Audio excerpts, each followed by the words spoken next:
ମୁଁ ଭାବି ବି ନଥିଲି ଗୋଟେ ଛୋଟ କଥାଟାକୁ ନେଇକି ଏତେ ଟପିକ୍ ପୁରା ସିରିୟସରେ ଯାଇ ପହଞ୍ଚିବ। କ'ଣ ହେଇଛି ଶୁଣନ୍ତୁ। ମୁଁ ପୁରା ରେଡି ହେଇକି ପୁରା କଲେଜକୁ ପହଞ୍ଚି ଯାଇଥାଏ। ଯାଇକି ଦେଖିଲି ସମସ୍ତେ ପୁରା ଡିସ୍କସନରେ ବ୍ୟସ୍ତ। କ'ଣ କରିବା କ'ଣ ମାନେ ପ୍ରୋବ୍ଲେମଟା ସେଇଠୁ ଆରମ୍ଭ ହୁଏ ଯେତେବେଳେ କି ସମସ୍ତଙ୍କର ଚିନ୍ତାଧାରା ଠିକରେ ମିଶେନି। ଆମର ବି ସେଇଆ ହିଁ ହେଲା।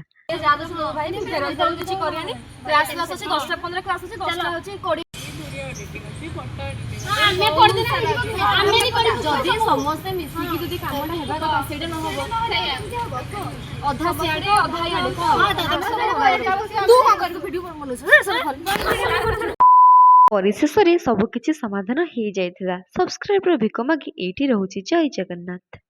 कुछ नहीं पखाला तो खाया पे भजा ପଖାଳ ଭାତ भजा